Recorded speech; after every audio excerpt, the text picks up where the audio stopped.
আমরা শিলিগুড়িতে বসেছিলাম, আলিপুরদুয়ার, কোচবিহার, কালিম্পং, দার্জিলিং, জলপাইগুড়িকে নিয়ে। পরে আমরা দুর্গাপুরে বসেছিলাম, বাঁকুড়া, পুরুলিয়া, পূর্ব পশ্চিম বর্ধমানকে নিয়ে। আজকে এখানে আমরা নদিয়া, উত্তর চব্বিশ পরগনা এবং হুগলিকে নিয়ে বসেছিলাম। অনুরূপ মিটিং আমাদের মালদাতে হবে, মালদা, মুর্শিদাবাদ, উত্তর এবং দক্ষিণ দিনাজপুরকে নিয়ে। অনুরূপ মিটিং আমাদের কোলাঘাটে হবে, পূর্ব পশ্চিম মেদিনীপুর, ঝাড়গ্রাম এবং হাওড়াকে নিয়ে। আমরা মূলত যেটা জোর দিয়েছি, শর্ট টার্মে নির্বাচিত এমএলএদের সঙ্গে প্রশাসনের সমন্বয়। একটা নতুন ব্যবস্থা চালু হয়েছে, যেখানে শাসকের আইন নয়, আইনের শাসন। নতুন একটা বিশ্বের সর্ববৃহৎ রাজনৈতিক দল, যে দল নেশন ফার্স্ট মন্ত্রে বিশ্বাসী, তারা জনতা জনার্দনের আশীর্বাদ নিয়ে ক্ষমতা পেয়েছে। নতুন ব্যক্তিরা এমএলএ হয়েছেন, মন্ত্রী হয়েছেন, মুখ্যমন্ত্রী হয়েছেন। আমাদের ভিশন কি, আমরা কি চাইছি, কেমনভাবে রাজ্য চালাতে চাইছি, আমাদের সংকল্পপত্র কি, এটা প্রথমেই অ্যাডমিনিস্ট্রেশনের সর্বস্তরে পৌঁছে যাওয়া দরকার। সেই উদ্দেশ্য নিয়েই আমরা কিন্তু এই পরিক্রমাগুলো করছি। আপনারা এর আগে মিটিংগুলোতে দেখেছেন কত কোটি কোটি টাকা খরচ করা হয়েছে। এই কলকাতা থেকে কল্যাণী আসতে 1 ঘন্টা লাগে এখন জাতীয় সড়কের যুগে, সেখানেও হেলিকপ্টার ব্যবহার করা হয়েছে। এখানে কত রকমের খাবারের ব্যবস্থা, নিশ্চয়ই সারাদিন আছে, দুপুরবেলা একটু খাবার দিতে হবে। এখানে কত গাড়ির মেলা, এখানে অফিসাররা গাড়ি শেয়ার করে এসেছেন। রাস্তা বন্ধ, 3 দিন ধরে দক্ষযজ্ঞ, 3 কোটি 4 কোটি টাকা করে এর আগে খরচ হয়েছে। আমরা এইগুলো আপনারা দেখছেন যে সাইলেন্টলি, চুপচাপ, যেটুকু ন্যূনতম না করলে নয়, সেই ব্যবস্থার মধ্য দিয়ে এই সরকার জনগণের কল্যাণ করতে চায়, নিজেদের বৈভব ক্ষমতা দেখাতে চায় না। সেই জন্যই আমরা করছি। মিটিং খুব ফ্রুটফুল হচ্ছে। আমরা এত ডাক পাইনি 5 বছর। আমি প্রথম দিন থেকেই বলেছিলাম প্রশাসনিক মিটিংয়ে আমরা সব এমএলএদের ডাকবো, আর বিশেষ বিশেষ এমপিদের ডাকবো। আজকে বিশেষ বিশেষ এমপিদের মধ্যে বারাসাতের এমপিকে আমরা বিশেষ বিশেষভাবে ডেকেছিলাম, এসছেন উনি। আমাদের দলের এমপিদের আমরা ডাকছি সব জায়গায়, কারণ আমাদের এমপিদেরকে বিডিওরা পর্যন্ত, ওসিরা পর্যন্ত তাদের ফোন ধরতেন না।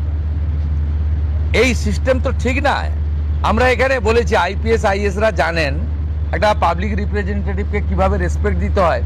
মহারাষ্ট্র সরকার করেছে, যে কোনো নির্বাচিত প্রতিনিধিকে যদি অনার না দেন, কীভাবে অনার দেবেন সেটাও স্টেট ক্যাডার এবং ন্যাশনাল ক্যাডারে বলা আছে। এগুলো আমরা এখানে করেছি, বলেছি। এবং আজকে এখানে বসিরহাটের অনেক অপোজিশনের এমএলএরাও যুক্ত হয়েছিলেন, তাদের মধ্যে একজনকে বলার সুযোগও আমরা দিয়েছি। আমরা চাই যে কেন্দ্র রাজ্য ডবল ইঞ্জিনের সুফল মানুষ পাক, এবং কেবলমাত্র নির্বাচনের সময়ই রাজনৈতিক কচকচানি হোক। সারা বছর আমরা কনস্ট্রাকটিভ আইডিয়া নিয়ে কাজ করি। আপনাদের মাধ্যমে মাননীয় প্রধানমন্ত্রীর 12 বছর সম্পূর্ণ হয়েছে। ভারত সরকার 5ই জুন বিশ্ব পরিবেশ দিবস থেকে 21শে জুন বিশ্ব যোগা দিবস ন্যাশনাল প্রোগ্রাম ডিক্লেয়ার করেছেন। পশ্চিমবঙ্গ সরকার এই ন্যাশনাল প্রোগ্রামে পার্টিসিপেট করছে, আমরা ঘোষণা করেছি। 5ই জুন রাজ্যের সমস্ত ব্লকে এবং পুরসভাতে, ইনক্লুডিং কর্পোরেশনে, মায়ের নামে একটি গাছ লাগানোর কর্মসূচি হবে। প্রত্যেক বিধায়কদেরকে অরণ্য দপ্তর, পরিবেশ দপ্তর, দুটো দপ্তর নোডাল থাকবে। তারা ফলের গাছ দেবেন এলাকায় বিতরণ করার জন্য, এলাকায় লাগানোর জন্য। 12 থেকে 20 জুনের মধ্যে 3 দিন জনকল্যাণ শিবির করতে বলা হয়েছে ভারত সরকারের পক্ষ থেকে। আমরা 3টে ডেট বেছে নিয়েছি, ওয়ার্কিং ডেট 15, 16, 17। আমরা সিএসের মাধ্যমে প্রশাসনকে বলেছি স্কুলে যেন না হয়, যাতে ক্লাস হ্যাম্পার না হয়। বিডিওরা এবং পুরসভার ক্ষেত্রে সিওরা, আর কর্পোরেশনের ক্ষেত্রে কমিশনাররা দায়িত্বপ্রাপ্ত হবেন বিধায়করা এবং যে এমপিরা সেখানে চিফ গেস্ট হবেন, ইনোগোরেটর হবেন, সব জায়গায় জনকল্যাণ শিবির হবে। সেখানে ভারত সরকার এবং রাজ্য সরকারের চালু থাকা এবং আগামী দিনে আসতে চলা সমস্ত স্কিম আমরা তার বেনিফিট মানুষকে দেব এবং সচেতন করব। 15, 16, 17 জুন, 21 জুন বিশ্ব যোগা দিবস। আয়ুষ ডিপার্টমেন্ট, যা পশ্চিমবঙ্গ সরকারের হেলথ ডিপার্টমেন্টের অন্তর্গত, এবং স্পোর্টস ডিপার্টমেন্ট মিলে করবে। পুলিশ থেকে, স্কুল থেকে, এনসিসি থেকে, নানা এনজিও অর্গানাইজেশন উৎসবের মতো পৃথিবীর 200টা দেশ ভারতের যোগা দিবসকে গ্রহণ করেছে। আমরা বিচ্ছিন্ন ছিলাম, আমরা এবারে যুক্ত হলাম। উৎসবের মতো হবে। আয়ুষ ডিপার্টমেন্টের প্রোটোকল মেলে যেখানে যেখানে পাবলিক যোগা হবে তার আগে 2 দিন রিহার্সাল বা তাদের যা প্রোটোকল আছে, প্রোটোকল ভেঙে হঠাৎ করে যোগা পালন করতে কেউ যাবেন না, ছবি তোলার জন্য যাবেন না। সেই প্রোটোকল মেনে তারা করবেন। আজকে একটা নীতিগত সিদ্ধান্ত নিয়েছি, ক্যাবিনেটে এটা অনুমোদনের জন্য আমি রাখবো। আয়ুষ দপ্তরকে আমরা হেলথ থেকে আলাদা করছি। আমরা আয়ুষ মিনিস্ট্রি আলাদা করব এবং আয়ুষের ক্ষেত্রে আমরা একজন ভালো কম্পিটেন্ট অফিসারকে দায়িত্ব দেব, করে আয়ুষের যে অপরচুনিটি রয়েছে গোটা দেশে সেই অপরচুনিটিকে আমরা কাজে লাগাবো। আজকের সমন্বয় মিটিংয়ে প্রথম হচ্ছে কোঅর্ডিনেশনের কথা বলা হয়েছে, দ্বিতীয় বলা হয়েছে হেলথ সেক্টরকে প্রায়োরিটি দিতে, তৃতীয় বলা হয়েছে প্রি মনসুনের কাজকে প্রায়োরিটি দিতে, 4 বলা হয়েছে স্বাস্থ্যসাথীকে আয়ুষ্মান ভারতে কনভার্ট করা এবং লক্ষ্মীর ভাণ্ডারকে অন্নপূর্ণা যোজনায় কনভার্ট করার কাজ শুরু করা।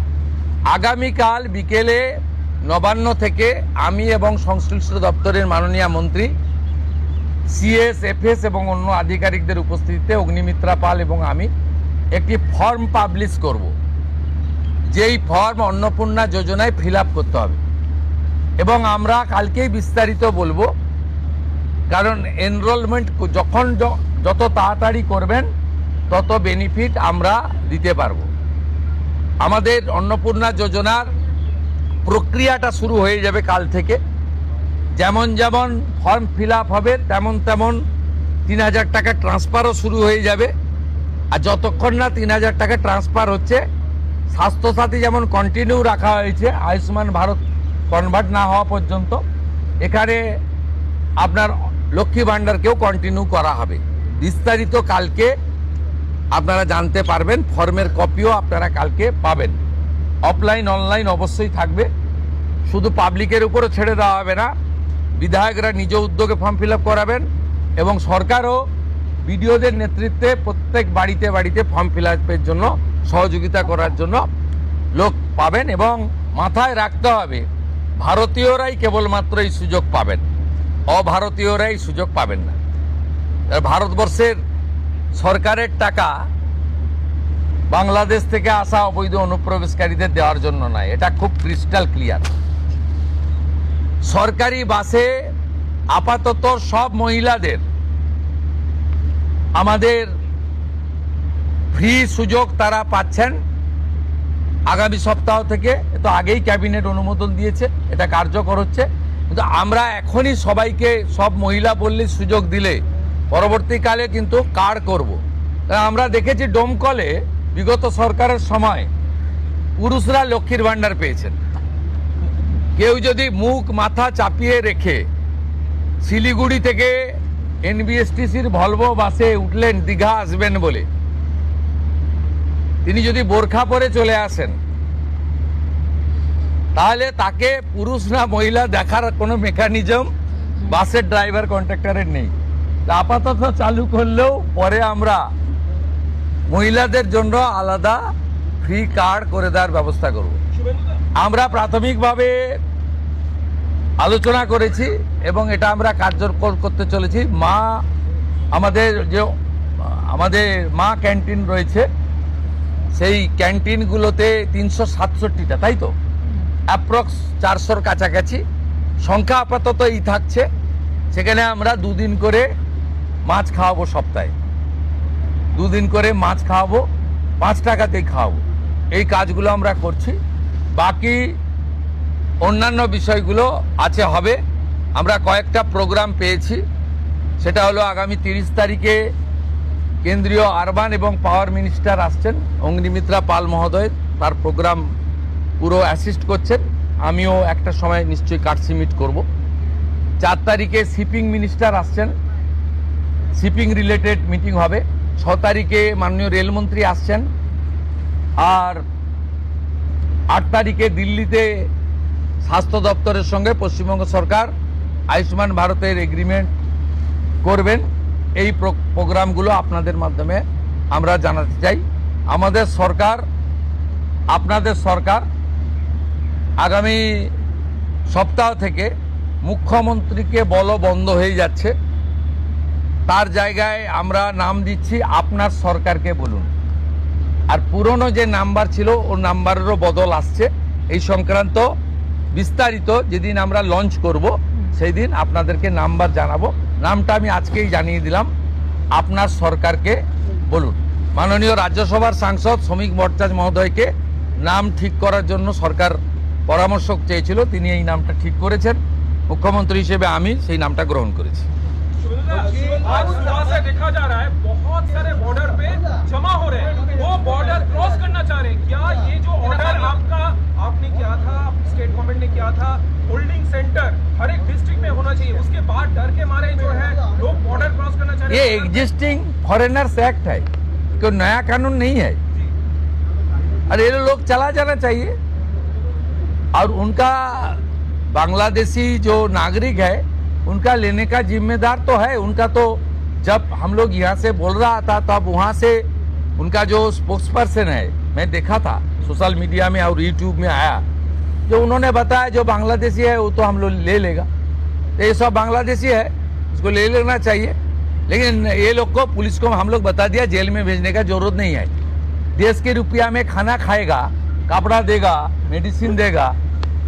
एक दामाद है ये लोग। जल्दी जल्दी भागो, जल्दी जल्दी भागो, नहीं तो जो करना है सरकार करेगा।